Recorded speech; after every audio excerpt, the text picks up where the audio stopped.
এই সকালবেলায় নদীতে ছিপ ফেলবার মজাই আলাদা। এই সময় নদীর ধারে অনেক মাছ আসে। একটা বড় মাছ ছিপে আটকাতে পারলে সেটা বাজারে বিক্রি করে দেওয়া যাবে বরং। অনেকদিন ঘরে মাছও খাওয়া হয়নি, আজকে একটা নিয়ে গেলে হয়। আরে আরে, ওটা একটা মানুষের দেহ বলে মনে হচ্ছে। এভাবে জলে ভেসে আসছে কেন? আরে এ সময় যদি লোকটাকে ধরা না হয় তাহলে তো নদী জলের সাথে ভেসে চলে যাবে। না না, আমি গিয়ে বরং লোকটাকে নদীর তীরে তুলে আনি।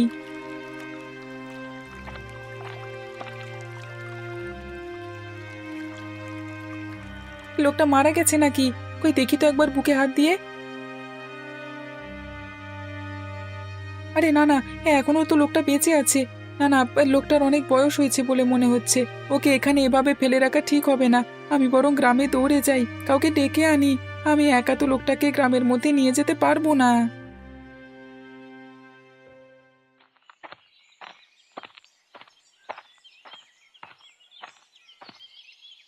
আরে দিনেশ, আজকেও তোর সাথে দেখা হয়ে গেল।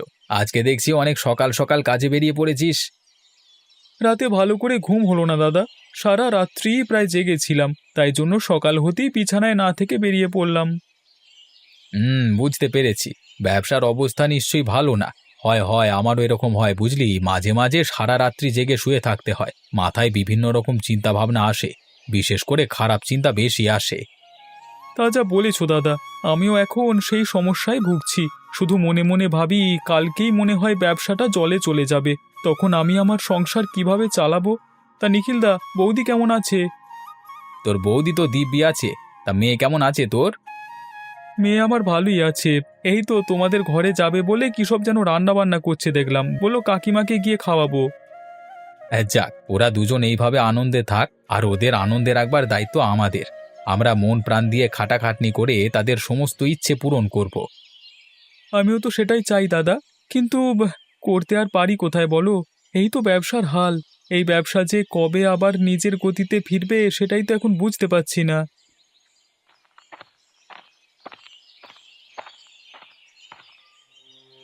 এই এই যে কাকারা, ভালোই হলো তোমাদের এখন রাস্তায় পেয়ে গেলাম। কি হলো পিনাকি, তুই এভাবে হাঁপাচ্ছিস কেন? কোনো বিপদে পড়েছিস নাকি? বিপদ আমার নয়, তোমরা আমার সঙ্গে এক্ষুনি চলো। আরে আমরা তো কাজে বেরিয়েছি, এখন তোর সাথে কোথায় যাব বল দেখি।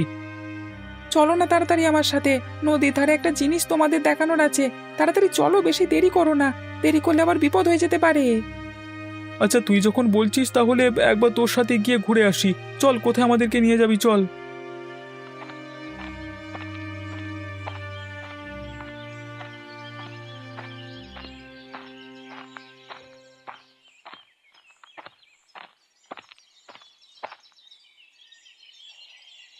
শ্রদ্ধা কাকিমা, বাড়িতে আছো? ও শ্রদ্ধা কাকিমা,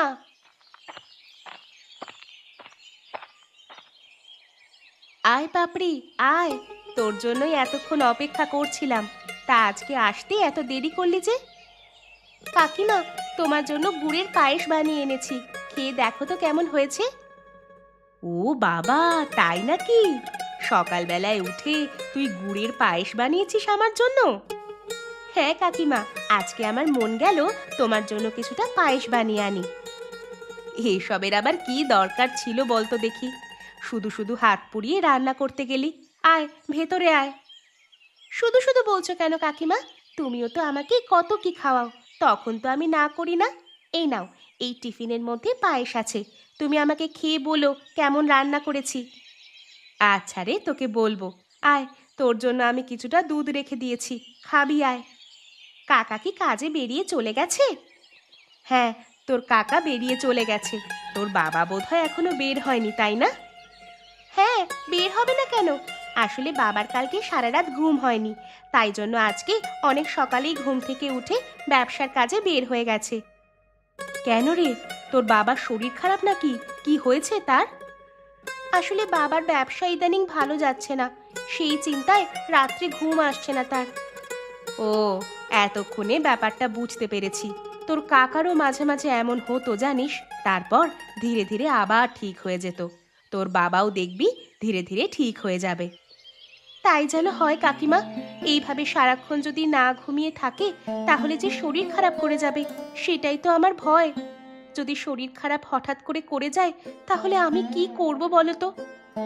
কোনো ভয় নেই, তুই মাঝে মাঝে তোর বাবাকে ভালো ভালো কথা বলে শোনাবি, কোনো রকম আবদার করবি না, কিচ্ছু চাইবি না। তাহলে দেখবি তোর বাবা ধীরে ধীরে আবার আগের মতন হয়ে যাবে। ঠিক আছে কাকিমা, তুমি যখন বলছো তখন আমি তাই করব।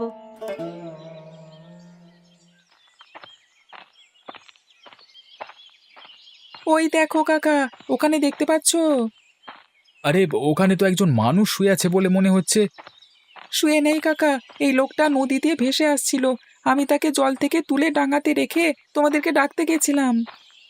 বলিস কি রে, তাড়াতাড়ি চল দেখি মানুষটার কিছু হলো কিনা।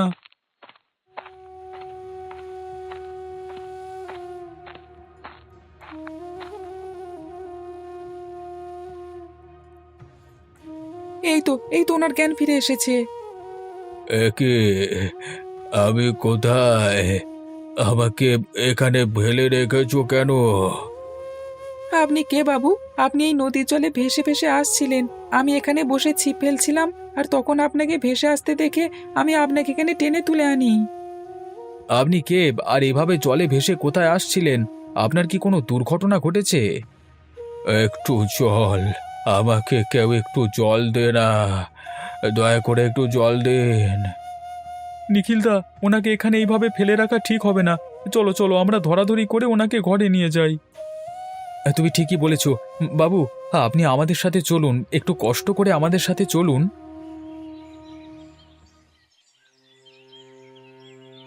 গিন্নিমা, কোথায় গেলেন আপনি? আরে ও গিন্নিমা, দয়া করে একবার বেরিয়ে আসুন, আমাদের যে সর্বনাশ হয়ে গেল।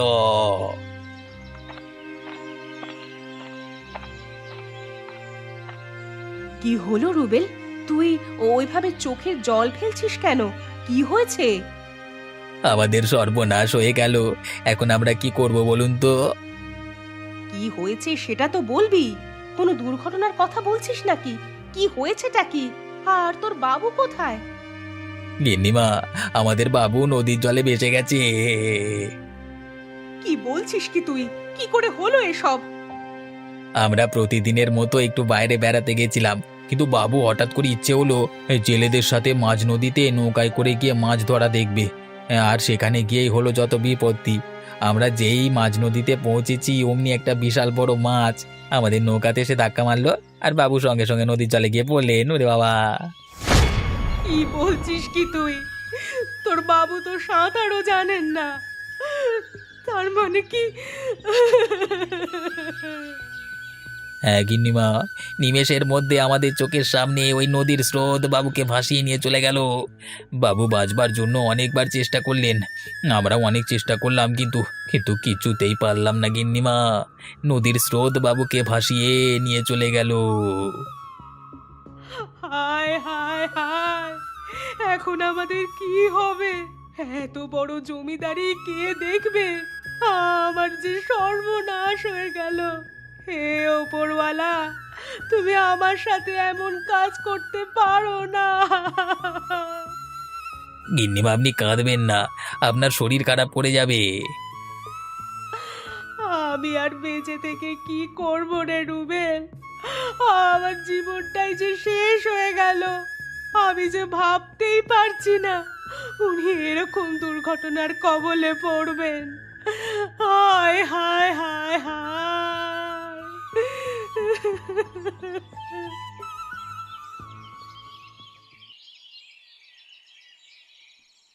তোমরা কারা, আর আমি কোথায় এসেছি? তোমরা আমাকে এখানে শুয়ে রেখেছো কেন?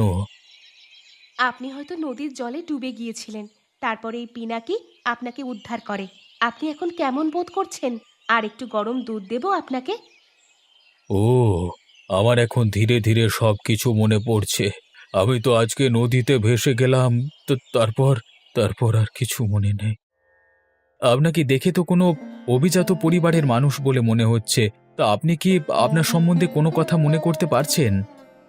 পারছি। আমি আজকে সকালেই জেলেদের সাথে প্রথমবার মাছ ধরতে বেরিয়েছিলাম নৌকায় করে। তারপর হঠাৎ আমার পেছন থেকে কে যেন ধাক্কা মারলো, আর আমি জলে গিয়ে পড়লাম। তারপর আমি অনেকবার বাঁচবার জন্য ছটফট করলাম, কিন্তু কেউ আমাকে বাঁচালো না। সবাই নৌকায় দাঁড়িয়ে হাসছিল। ও, তার মানে আপনাকে কেউ বা কারা মারবার চক্রান্ত করেছিল। তবে এটা দেখে ভালো লাগছে যে আপনি বেঁচে আছেন এবং সুস্থ আছেন, আর আপনাকে জল থেকে উদ্ধার করে পিনাকি একটা মহৎ কাজ করেছে। সত্যি, এতটুকু ছেলে আমার যে জীবন বাঁচাবে আমি কল্পনাও করতে পারিনি। আপনার পরিবারে কে কে আছে? আমি আর আমার গিন্নি, কিন্তু আমাকে যে ওরা সরিয়ে দিতে চেয়েছিল, তার মানে আমার জমিদারির প্রতি ওদের নিশ্চয়ই লোভ আছে, আর আমি বুঝতে পারছি এ কাজ কে করতে পারে। ও, তার মানে আপনি কোনো বড় বংশের মানুষ, তাই না? তাহলে আমি তো ঠিকই আন্দাজ করেছিলাম। নিজেকে আর বড় বলি কি করে? কিছু শয়তান স্বার্থান্বেষী মানুষের কাছে আমি সব সময় ছোট। আর তোমরা আমাকে উদ্ধার করে আজকে আমার চোখে এসে অনেক বড় হয়ে গেলে। একবার আমাকে সুস্থ হতে দাও, তারপর তোমরা যা চাও আমি তাই দেব। আপনার থেকে কিছু পাওয়ার জন্য আমরা আপনাকে উদ্ধার করিনি বাবু। আপনি তাড়াতাড়ি সুস্থ হয়ে গেলে আমরা খুবই আনন্দিত হব। তবে নিখিল কাকা, একটা কথা, বাবুর এইভাবে ক্ষতি কে করবার চেষ্টা করেছিল তাকে খুব তাড়াতাড়ি খুঁজে বের করতে হবে। তার জন্য বাবুর সাহায্য চাই। ওনার সাহায্য ছাড়া এ কাজ সম্ভব নয়। করব, আমাকে আরেকটু ভাবনা চিন্তা করে 2 2 4 করতে দাও। তারপর আমি তোমাদেরকে সবকিছু বলবো। আর তোমরা যদি সাথে থাকো তাহলে ওই শয়তানকে গারদে পুরব।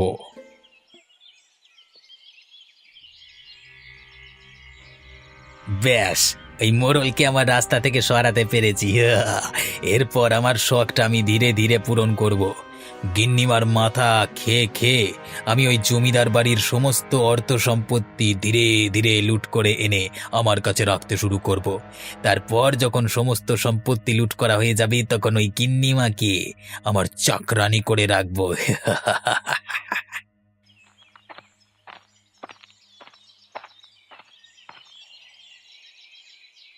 রুবেলদা, রুবেলদা, ভেতরে আছো নাকি? একবার বেরিয়ে এসো, দরকার ছিল। কি ব্যাপার, তোর এখানে কি চাই? কি হলো তোর এখন? কি হলো মানে? তোমার জন্য যে আমরা এত বড় কাজ করে দিলাম, সেই কাজের জন্য তুমি যে বললে আমাদের কিছু টাকা দেবে, সেটা তো নিতে এলাম। আজ কি তো কাজটা করেছিস নাকি? এরই মধ্যে টাকা টাকা করে লাপাচ্ছিস কেন? তোকে ঠিক সময় টাকা দিলি তো হচ্ছে।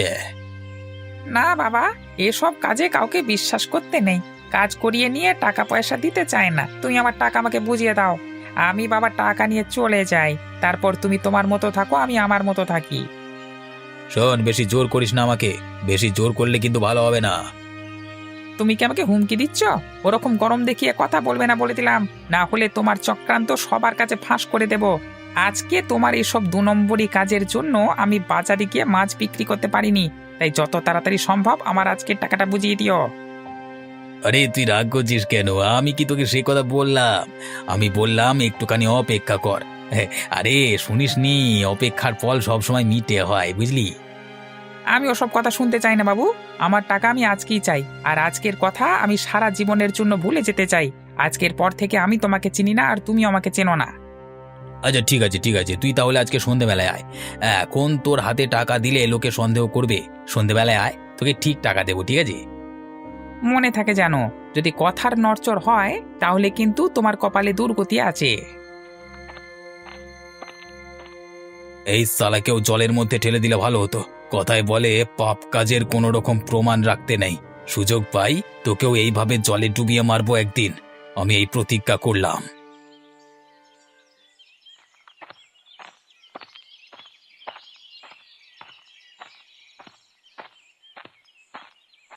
আরে বাবু, আপনি তো আজকে একদম সুস্থ হয়ে গেছেন।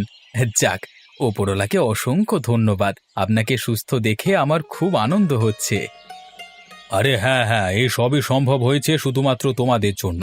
তোমরা যদি আমাকে উদ্ধার না করে সেবা শুশ্রূষা না করতে, তাহলে হয়তো আমি আর কোনোদিনই বেঁচে ফিরতে পারতাম না।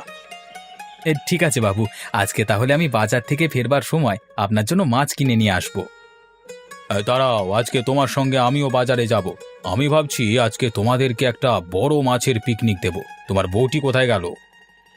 কই গো শ্রদ্ধা, তুমি একবার বেরিয়ে এসো তো। বাবু তোমাকে ডাকছেন।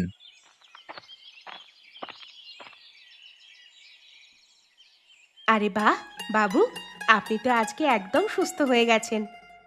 হ্যাঁ শোনো বৌমা, আজকে আমি ভাবছি তোমাদের একটা বড় মাছের পিকনিক দেব। তোমরা আমাকে এত কষ্ট করে মৃত্যুর মুখ থেকে ফিরিয়ে আনলে, সেই কারণে। তা কালকে তোমরা যারা যারা ছিলে সবাইকে একটু নিমন্ত্রণ করতে পারবে তো? পারবো না কেন? এক্ষুনি তো পাপড়ি চলে আসবে। পাপড়ির বাবা হলো নিখিল দা, আর পিনাকিকে তো আমরা এক্ষুনি তুলে নিয়ে চলে আসবো। তাহলে তো কোনো কথাই নেই। আমি আর নিখিল বরং একবার মাছের বাজার থেকে ঘুরে চলে আসি। দেখি একটা বড় দেখে মাছ কিনে আনি। আর তোমরা সবাই মিলে তাহলে এইদিকে কোটা বাটা আরম্ভ করো। হ্যাঁ, আমরা এলি রান্না চাপিয়ে দেবে, কেমন? চলুন বাবু, তবে আমরা বেরিয়ে পড়ি। বেশি দেরি করলে আবার বড় মাছ পাওয়া যাবে না। আরে আমি তো আছি, তুমি কোনো চিন্তা করো না।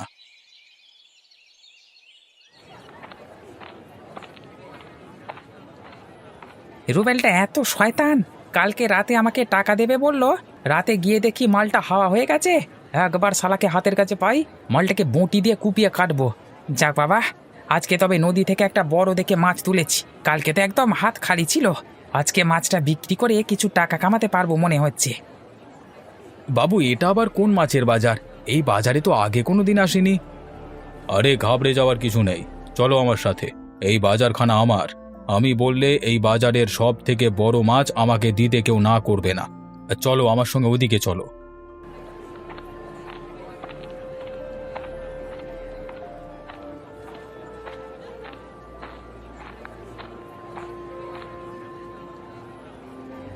এই যে জেলে, এই বড় মাছটা কত করে দিচ্ছ?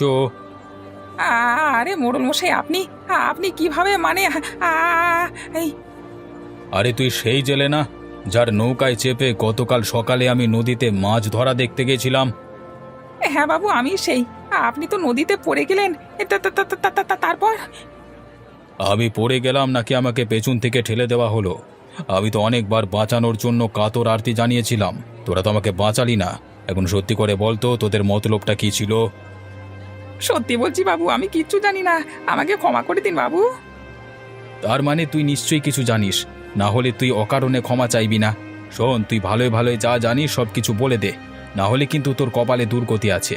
আমি আমার গ্রামের সমস্ত লোককে ডেকে এনে তোদের কিন্তু ঠেঙিয়ে আধমরা করে দেবো বলে দিলাম। আমি বলছি আমাকে দয়া করে কিছু করবেন না।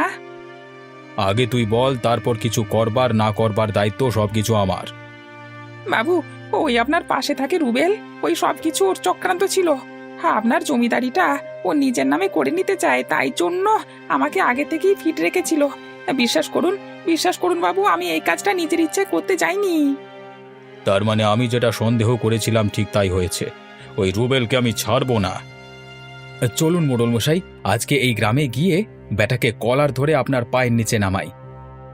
ওকে আপনি আর পাবেন না বাবু, ওই লোক কালকে রাত্রে উধাও হয়ে গেছে। কোথায় যে গেছে জানি না। আমাকে বলেছিল তোকে রাত্রিবেলা টাকা দেবো, আমি টাকা নিতে গিয়ে দেখি বেটা উধাও হয়ে গেছে। তার মানে বিপদের ভয়ে সে নিশ্চয়ই গা ঢাকা দিয়েছে কিছুদিনের জন্য। তারপর অবশ্যই সে আবার ওই গ্রামে ফিরে গিয়ে আমার গিন্নির ওপর চাপ ফেলবে, কিন্তু তা তো হতে দেওয়া যায় না। ঠিক আছে, এর পরের ব্যবস্থাটা আমি করব। তার আগে তুই যে কাজ করেছিস তার শাস্তি স্বরূপ তোর এই বড় মাছটা আমি বিনামূল্যে নিলাম। বাবু, না খেতে পেয়ে মরে যাবো, একটু একটু দয়া করুন বাবু। তোর এই পাপ কাজের শাস্তি না দিয়ে তোকে যে ছেড়ে দিচ্ছে, এটাই তোর জন্য মঙ্গল। বেশি কথা বললে বলেছি না, গ্রামের লোকজন ডেকে থেঁতো করে দেব, ঠিক আছে?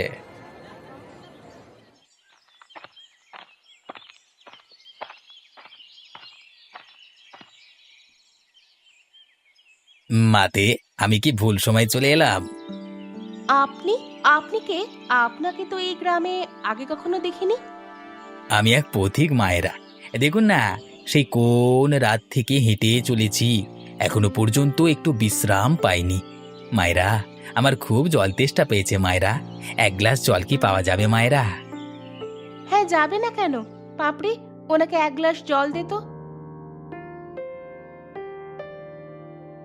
আপনারা কি এখানে কোনো অনুষ্ঠানের আয়োজন করছেন মায়েরা? হ্যাঁ, আজকে আমাদের সকলের একটা বড় মাছের পিকনিক হবে, তাই আমরা সকলে মিলে তারই তোড়জোড় করছি। ও, তা মায়েরা, একটা কথা বলি যদি কিছু মনে না করেন। হ্যাঁ, বলুন না। মানে মায়েরা, কালকে রাত থেকে আমার পেটে খুব একটা কিছু পড়েনি, তাই আজকে যদি দুমুঠো খেতে পেতাম মায়েরা, তাহলে খুব উপকার পেতাম যে মায়েরা। বেশ, আপনি পথ চলতি মানুষ, আপনাকে তো আর না করতে পারি না। আপনি বরং আমাদের এখানে খেয়ে নেবেন।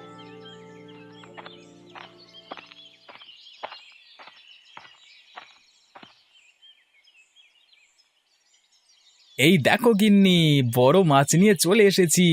কত বড় সাইজ দেখো এটার। কি মোড়ল মশাই, আপনি? এই তো বেটা রুবেল, তুই বেটা ঘুরে ফিরে এখানেই চলে এলি। সত্যি ভাগ্যের ফের দেখলে মাঝে মাঝে আমারই খুব হাসি পায়। এই সেই রুবেল, বেটাকে আমি আজকে ছাড়বো না, ওকে মেরে আজকে নাক মুখ ফাটিয়ে দেব। আরে কি হলো? তুমিও কি এভাবে মারছো কেন? উনি একজন পথ চলতি মানুষ, এখানে জল খেতে এসেছেন। পথ চলতি মানুষ না ছাই? এই সেই লোক যে বাবুকে নৌকা থেকে নদীর জলে ফেলে দিয়ে মারতে চেয়েছিল। আজকে বাজারে গিয়ে ওই জেলের কাছ থেকে আমরা সব ঘটনা শুনে এলাম। বলছো কি? এইসব কি সত্যি নাকি? হ্যাঁ রে মা, এই সেই লোক যে আমাকে শেষ করে দিয়ে আমার সমস্ত জমিদারি নিজের নামে করে নিতে চেয়েছিল, কিন্তু তোদের জন্য সেই কাজে সফল হতে পারেনি। গিন্নি, একটা লোহার শিক গরম করতো, ব্যাটার মুখের ভেতর ঢুকিয়ে দিই। মোড়ল মশাই, আমার ভুলে গেছে মোড়ল মশাই, আমাকে দয়া করে ক্ষমা করে দিন মোড়ল মশাই। আরে বাবা, জীবনে এ কাজ করবো না। ক্ষমা তো তোকে করব নাই, আজকে শুধু আমাদের বড় মাছের পিকনিকটা হতে দে, তারপর তোর মজা আমি দেখাবো। আমি ততক্ষণ ওকে গাছে বেঁধে রাখি, ব্যাটার ছেলেকে দেখাবো মজা।